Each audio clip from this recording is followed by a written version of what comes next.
For the people. Ronald Ambrose, appearing on behalf of Mr. Bashara. Mr. Bruce, step forward. Witness Bruce, you're still under oath. Please take the stand.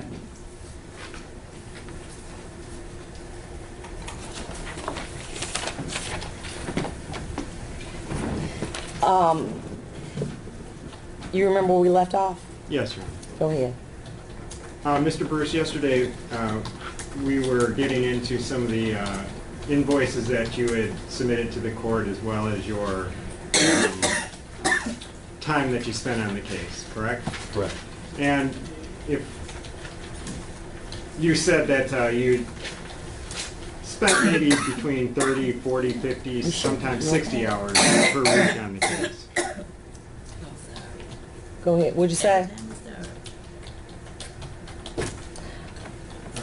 You spent between 30, 50, and 60 hours on the case per week, just depended, correct? Yes, it varied. All right. Pull that microphone closer to you, and I can't hear you. Kelly, can we see if we can adjust it, please? I'm sorry. I can't You hear want you. me to turn the sound up? Yeah, up a little bit. It's not on. I'm sorry. You may proceed. And one of the, you were granted extraordinary fees, correct? Yes. As part of that, you were to submit monthly vouchers, correct? Correct. And you were to be paid at $75 an hour. Correct. All right. Now, you were assigned on this case in January of 2014. Correct. And when did you start submitting the monthly vouchers? I didn't submit vouchers until after I had received the order for the extraordinary fees. Do you recall what month? It would have been the beginning of September. Okay. And from January through September, had you been paid anything on this case? No. In addition to yourself, there was another investigator. Correct. What is his name? Hank Glaspie. And are you aware of, and Hank Glaspie worked with you? Correct. Was there, are you aware that he's never gotten paid on this case, is that correct? No, he hasn't received any payment. Okay, and do you know when he was assigned on this case? I believe it was in June All right. of 2014. Now, were you expecting to get, you submitted the voucher in September. Correct. When were you expecting payment for it? Normally, once I submit a voucher and I send over to financial, it usually takes maybe a week. Okay, and so after not receiving payments, what did you do? Well, I kept making inquiries to Judge Kinney's secretary, Deborah Lee. And for the record, who is Judge Kenny? Who is he? Judge Kinney is Chief Judge of the Criminal Division at 3rd Circuit Court. Okay, very good. And you had some communication with Judge Kenny? Correct. The amount of the fees that you were requesting, you were, what was your correspondence with Judge Kenny? I was to have a meeting with Judge Kinney, I explained about before, and that's when he began to question different things on the vouchers. Okay, now part of it was reviewing the discovery. Correct. And there's a lot of discovery in this case. Yes, extreme amount. Some of your duties were to interview witnesses, or locate witnesses. Correct. Were you hampered in any way in your efforts to do that? Yes. And how? Well, to begin with, we had a list of approximately 300 civilian witnesses. On September 6th of 2014, we received the prosecutor's witness list. At that time, I divided the witness list up between myself, Mr. Glaspie, and Mr. Glaspie had an associate that was working with him. So I divided 3 ways. And then it was our job to locate and interview these witnesses. All right, and were your efforts restricted in any way in locating these witnesses? Well, originally, I had requested that Ms. Diallo get the contact information from the prosecutor, Okay. Ms. Lindsay. Ms. Diallo came back with the answer that Ms. Lindsay had informed her that all the witnesses were in fear, and therefore she wouldn't turn over any contact information. So how were you to go about locating these people? That's when I began doing the skip traces. Okay, and And to clarify, when I say a skip trace, it's not just sitting in the office doing the trace, it's also going out. What's a skip trace? The skip trace is an effort to find a person. Explain that to me. Well, the term, I don't know where it originated from, but the term skip, in other words, they've taken off. That's what it originally means, but basically it's finding a person. Oh, okay. so without the addresses from the prosecutor, you had to use your own efforts to find these individuals. Correct. And one of the things that Judge Kenny mentioned with regard to your request for payment was he wasn't going to pay for skip traces. Is that accurate? The information I received through Ms. Diallo, okay, when I originally submitted my invoices, she looked at them, she goes, he's not going to pay you that much. And this was before the trial even started. Then, when I kept inquiring through Ms. Diallo, through Deborah Lee, about the payments, about the invoices, the next thing Ms. Diallo informed me of was that he wants to know why you have to skip trace these people. You should have to pay for that. Also, I was told that I was not going to be paid for any interaction, telephone calls, or meeting with the other members of the investigative team. And did that surprise you at all? Yes. I mean, did it hinder your ability to do your job? Yes.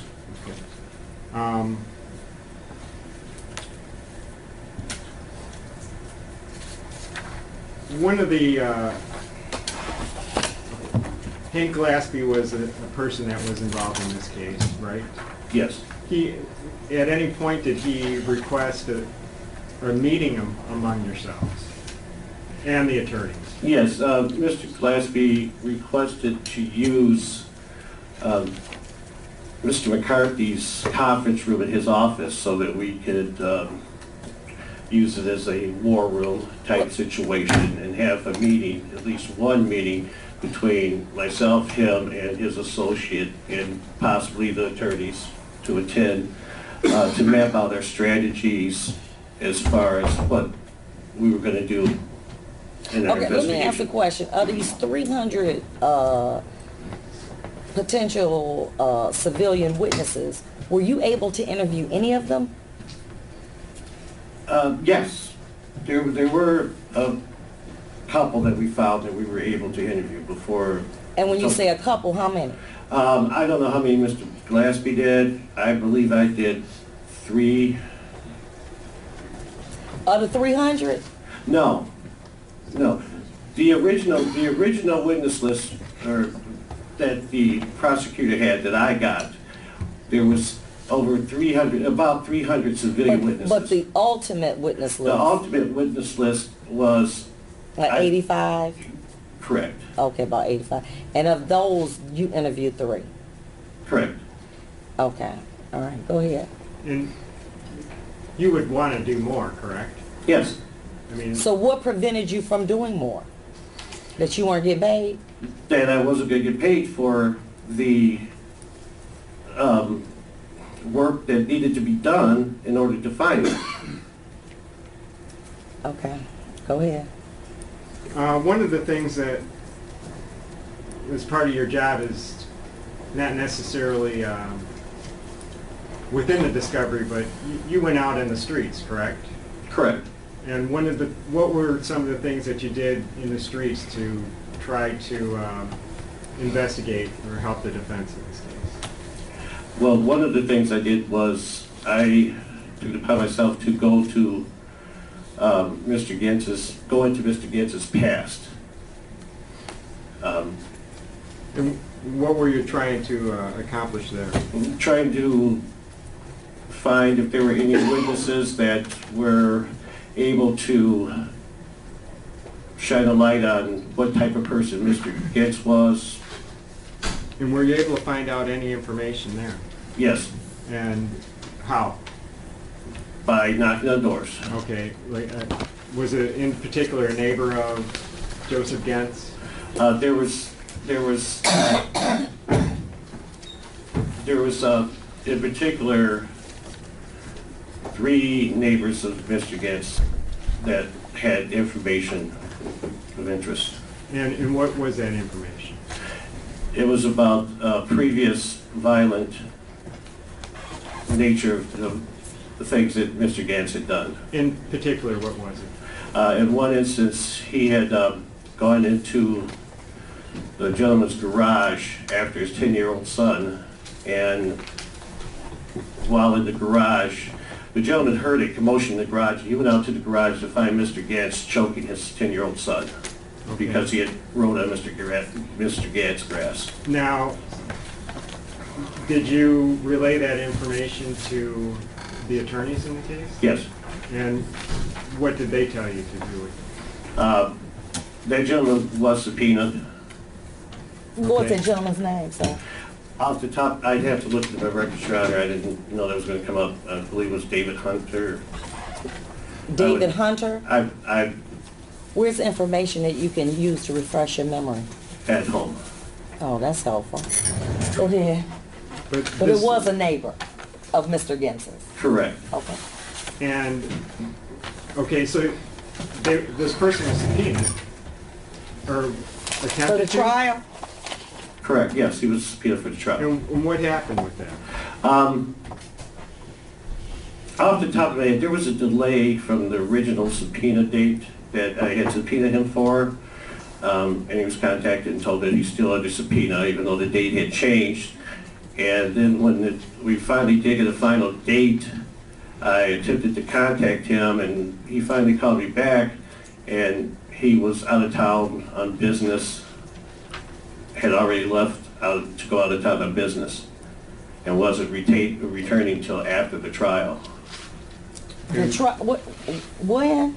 After the trial was over in December? Yes. So he was gone for a month? I believe it was a little over a month. Okay.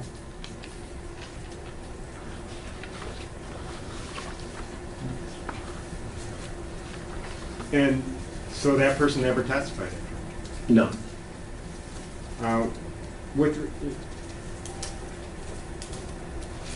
Tell us your experience, once again. What's your background? I've been a private investigator since 1992. I've worked for several years for the Legal Aid Defender's Office of Detroit, and I'm a former Detroit police officer. Okay. And as a former Detroit police officer, were you involved in homicide cases? Yes, I worked homicide when I left the department. Now, and you had a chance to review at least some of the discovery, right? Yes. All right. And what would you say were the flaws in the investigation in this case, in terms of the prosecution's investigation? The one major flaw that I found in the investigation was that everything was focused on Mr. Bashara. And I didn't find anything that indicated that the police made an effort to look into any other suspects, any other people involved, confirm anything that Mr. Gentz had told them. So pretty much from the beginning of the case, it was all about Mr. Bashara. And at least, yeah, I think yesterday you made a reference to J.J. McKee as somebody that you wanted to Correct. look into, and he was with Joseph Gentz in a bar on that evening of the murder, correct? Correct. Now, you reviewed the interrogation of Joseph Gentz with his initial interview with the police? Yes, January- a video. Okay. Now, in that video, does he ever mention the type of gun that was used allegedly by Bob Bashara? The one part I caught was he made a reference to, he heard Mr. Bashara insert the clip into the gun. All right, and that would indicate that the gun is an automatic? Semi-automatic handgun, yes. Okay, and the actual alleged gun in this case, do you recall what it was? It was an antique revolver. Okay. Now, with regard, as far as your experience in homicide cases as an officer, what would normally happen with the clothing of the deceased? It's put on evidence. Okay. And your understanding in this case was what? The clothing was not placed on evidence. It disappeared. Okay. That's a pretty important aspect of the case, would you say? Oh, yes. And his statement as to the time of the actual murder, do you recall what time that he initially said? I believe initially it was 6:30. I mean, if you would, well, you tell me. I mean, if you don't recall. I don't recall. Okay. Now, Absolutely. if there was video surveillance at a location where the accused says he was at the time of the murder, would you think that would be an important aspect? Extremely. Okay.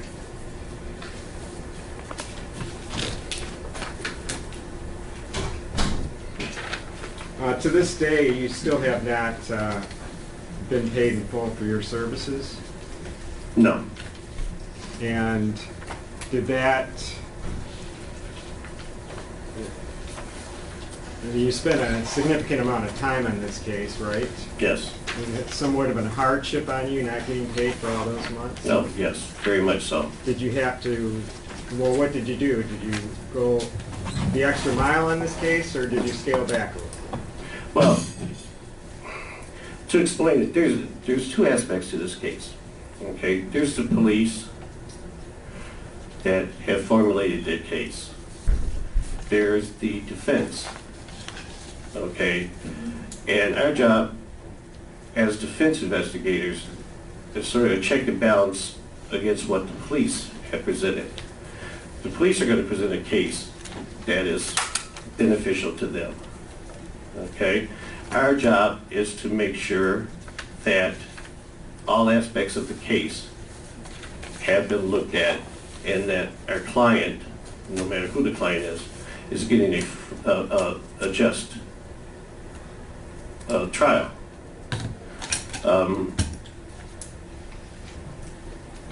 And in this case, from the beginning, everything, even as far as the investigation, was geared at Mr. Bashara. Now, at one point, like I said, about finding the neighbors of Mr. Gentz, I decided myself to start investigating other possible important aspects of the case. I've worked a lot with Ms. Diallo. When I relayed this to her, she says, go for it. And I went for it, and then I wasn't getting paid for it, and I was getting questioned about doing it. By whom? By Judge Kinney, well, relayed to me by Ms. Diallo, Okay. because I couldn't get to see Judge Kinney. That relief would just put me off every other day. Every day. It was almost like I was begging. You were what? Begging. Begging? Begging. Okay. So at that point in time, I also have an obligation to myself and my bills that have to be paid. I have to eat, have to stay warm. So at that point, I had to do only what was deemed needed by Ms. Gallo and Mr. McCarthy, which Mr. McCarthy I didn't have really very little interaction with. The things that were needed to be done that fell into the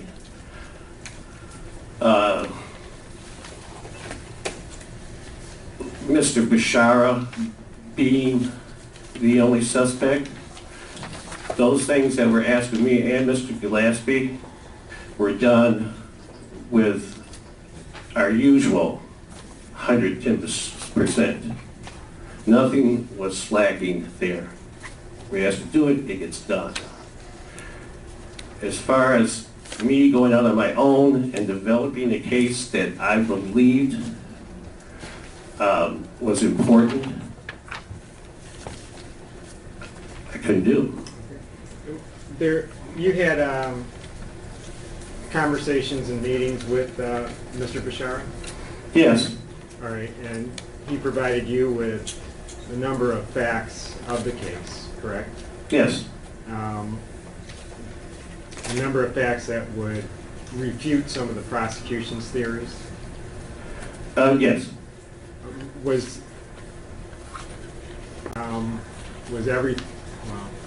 everything done in terms of your investigation to weed out or to investigate those items that Mr. Bashara wanted done? No.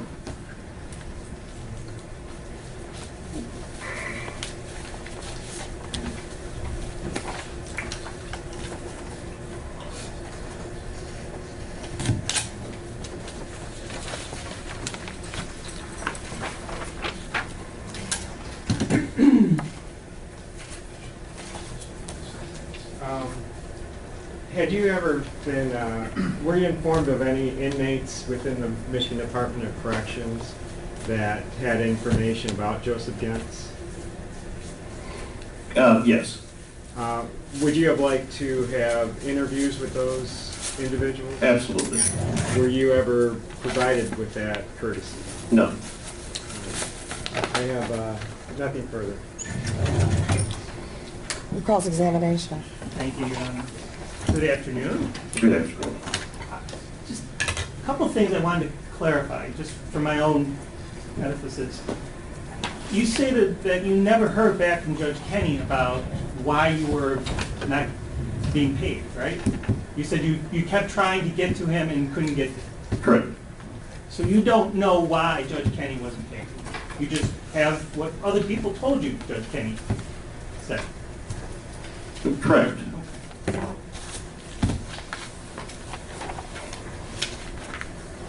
Now, you also indicated that the things that Ms. Diallo and Ms. McCarthy told you to do, you did. Correct. The things that you weren't getting paid for were things that Mr. Bashara said, go investigate that stuff. No, that's not correct. Okay. Things that you thought perhaps were interesting, but weren't told by Ms. Diallo and Mr. McCarthy to go investigate. To establish the case that, to investigate other aspects of the case that were separate from Mr. Bashara being the focus was what I wasn't getting paid to do. Now, you said you were surprised that the focus of the investigation, the police investigation, was focused only on Mr. Bashara, correct? Yes. You're surprised, even though he was the defendant in this particular case, you're surprised that he was the focus of all the investigation. Before he was the defendant, the initial investigations. Okay. So, we'll take another aspect of this. Is it your belief that Joseph Gentz was not the person who killed James? No, that's not. He didn't. So,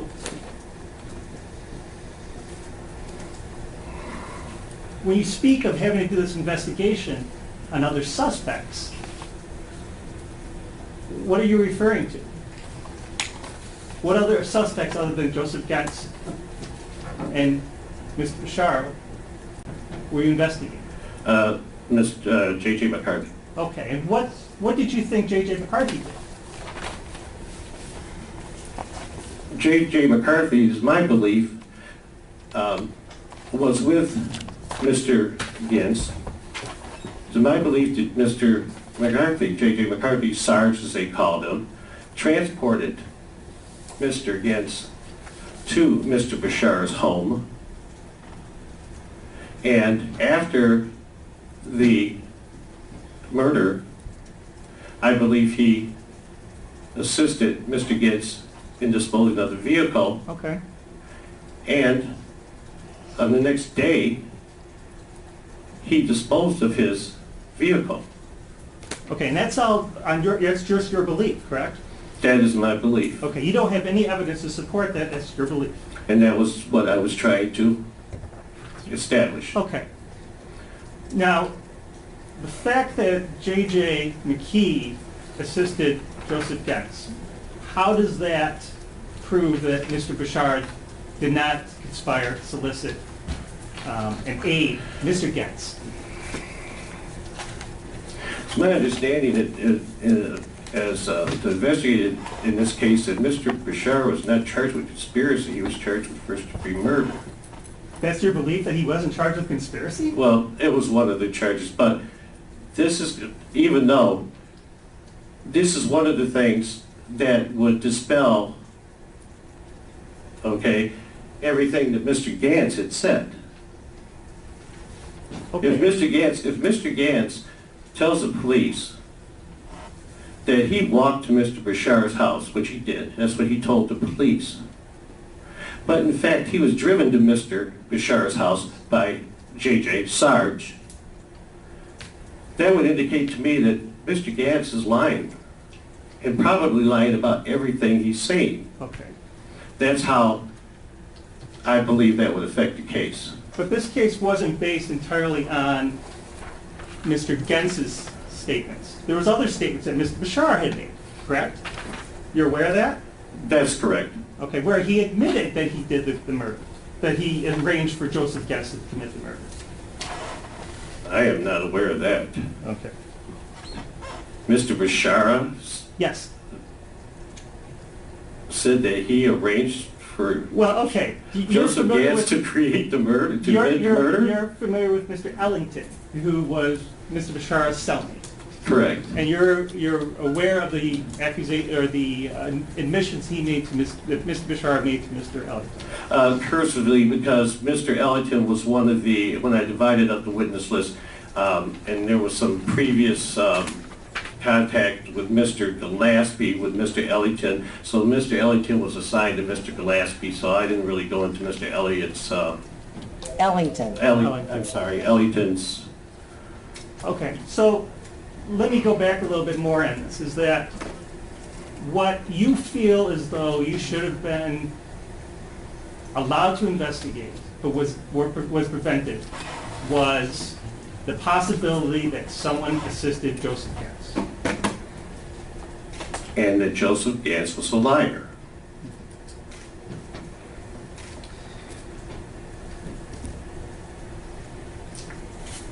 Now, when you made, let's go to the payment for your services. You submitted invoices, you said, correct? Correct. Okay, and were these detailed invoices indicating you did X, Y, and Z, and that's why I should get paid for this? Correct. Okay. Very, very detailed. And then you were provided, and you made mention to the lengthy witness list, investigator's report that the prosecution had presented in this case, correct? Correct. And you also, reviewed that prior to during your investigation? You reviewed all the names on there in the investigator's report? I'm sorry, I don't understand your question. Did you review the investigator's report that the prosecution presented in the witness list? Yes. Okay. Now, part of the investigator's report includes a summary of what each one of those witnesses were proposed to testify to, correct? Correct. Okay. So then you have people like Joseph Getz, or you have people like Ms. Gillette, who are important witnesses, correct? Correct. Okay, so you would obviously want to investigate them. Correct. And there's other witnesses in there that Rotary Club members, a neighbor who had a passing relationship with Bashara's. You had those type of witnesses too, correct? Yes. Okay, so you wouldn't probably give them as much time and effort as you would give to the more important witnesses, correct? No, that's not correct. Okay, so you would give, so in your invoices, you would show that you gave, I spent this much time investigating Mr. McKee and Ms. Gillette, and I also spent this much time with the Rotary Club members. My invoices detailed everything I did. Okay.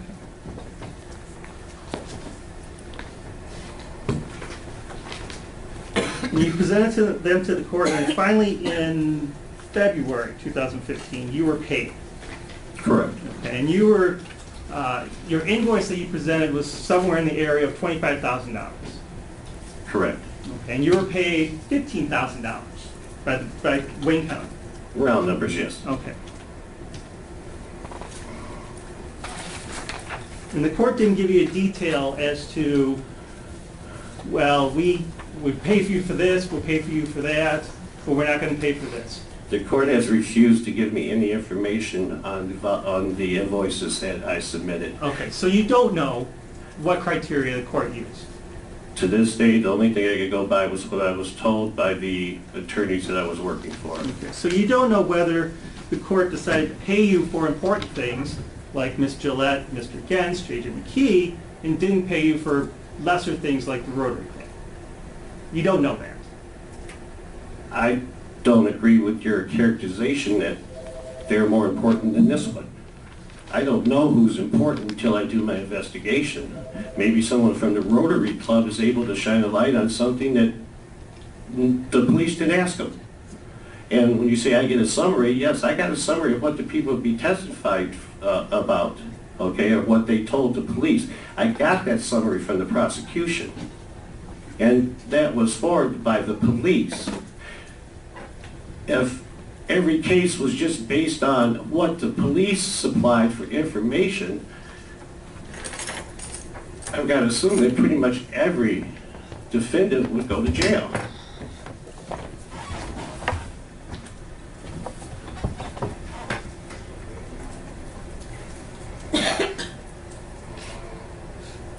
Now, you're appointed in this particular case. That's correct. And you do, a lot of your work is being appointed by the courts to Correct. do investigation. And you want to do a good job when you're appointed to a particular case, right? No, I do an expert job An expert job. with every case that I Okay. get. So, in doing an expert job, well, let me take a half step back on this. You stated that you weren't able to do skip traces, correct? Correct. Okay, now, that's not because you don't know how to do a skip trace, right? Correct. That's not that you don't have the equipment to do a skip trace. Correct. It's just that I'm not getting paid for this, so I'm not going to do it. Correct?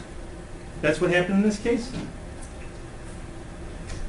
If I'm not going to get paid for something, why would I do it? So that's expert investigation is, if I'm not going to get paid for it, I'm not going to do it. Yes, that is. Because the things that I was asked to do were done expertly.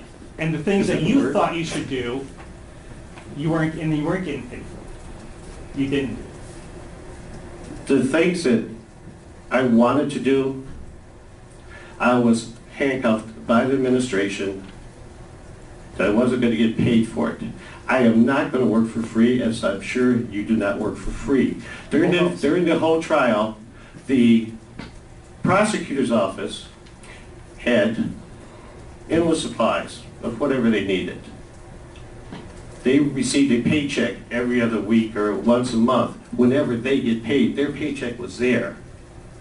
This is my work. This is how I pay my bills.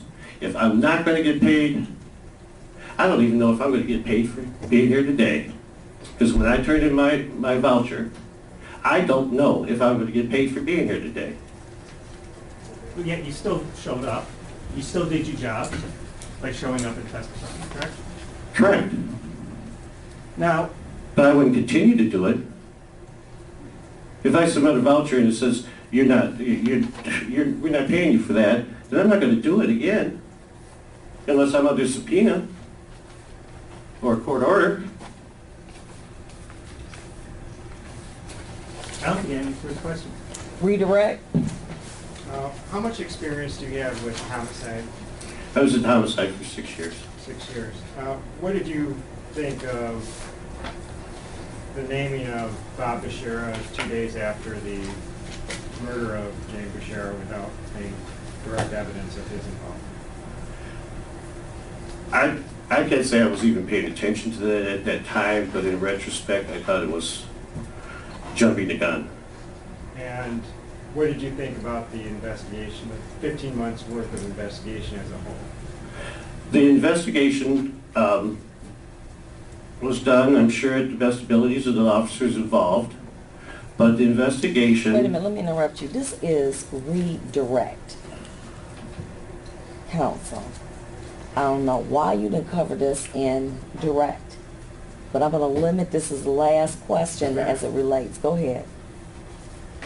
Who answered the question? About the investigation. But from the beginning, when they named Mr. Bashara, okay, that's all that was investigated. That's where everything went. No other questions? No questions. You may step down at this time. So we're done for the day here? You are, sir. Thank you.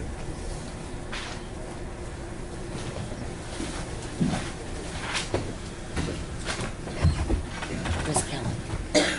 She's coming behind. Oh, tell her.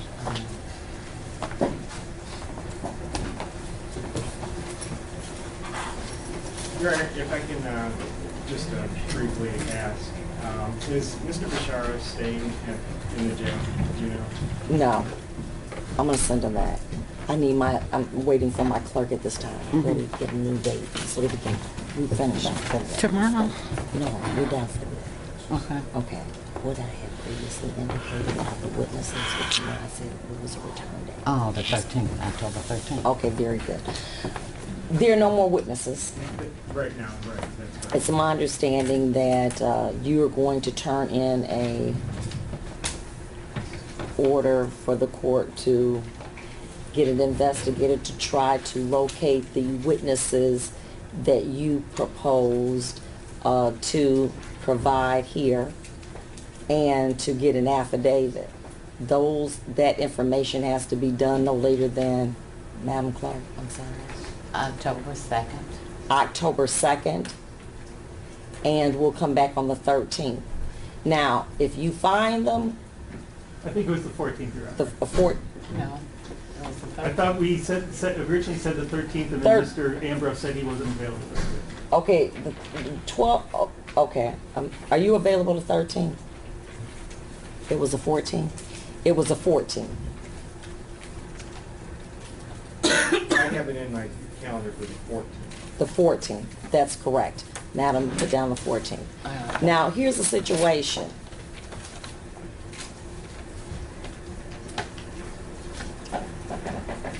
I am concerned, based on the last witness, whether or not, this order will be honored, but I will enter an order to give you some level of assistance in locating these witnesses. However, pursuant to the court rule, they're going to have some type of affidavit. If you don't find them, then they won't be presented, obviously. And the court will obviously not allow you to incorporate into this record what they would in fact testify, because it does seem as though, based on the testimony, there is some reluctance for some of the witnesses to come forward, allegedly. So I don't know what that's going to bring. However, we will, in this hearing, on the 13th with whatever witnesses we do have, okay? 14th. I mean the 14th, I'm sorry, with whatever witnesses we do have. Yes, counsel? No, Your Honor, I was just, on the 14th. Very good, okay? One last request for my client. If he's being sent back to Oaks Correctional Facility, it's about a 4-hour drive. You want him to stay here? Well, You want to stay? I would prefer that only because it would allow me the opportunity to meet with Mr. Ambrose and the investigators. If you get one. I mean, I don't know. I mean, I'm going to order one, but I don't know if, you know, what's going to happen. Very good. Cancel the, we'll keep him here. and I appreciate that, Your Honor. And the next, he's already convicted of the offense. He still, to this day, has not seen the video interview between Joseph Gaines and the police. And I'd like to have him review that For what? so that he can assist and look at it for himself. He is the defendant. For what? For, here, you know, we've covered Joseph Gintz in this particular hearing. The man asserted his Fifth Amendment right not to testify. None of that testimony came in. I don't know why it wasn't shared with Mr. Bashara, with the other lawyers. Well, I know why, because we knew at the time, at least after Mr. Gintz said that he asserted his Fifth Amendment, that this would not be a witness that was going to come forward. I mean, I don't understand what the relevance of him looking at this video is going to show. Other than he just want to see it. Yeah, I mean, it's long video. Things that Joseph Gintz says in that video, I'm not privy to. The only person that may be privy to whether or not it's a true and accurate reflection would be. What difference does it make? Because, I mean, None of that, his testimony did not come in, that confession did not come in. So you're trying to expand the record to include things that had not been considered by the court in determining whether or not I should grant whether or not, number one, counsel was ineffective, and number two, I should grant him the trial. No, I'm not going to do that. Take him back. Take him back. But cancel it because he's going to stay here. Stay here. He's staying here. So I'll see everybody 14th, or yes. on the 14th. That concludes this matter. Thank you.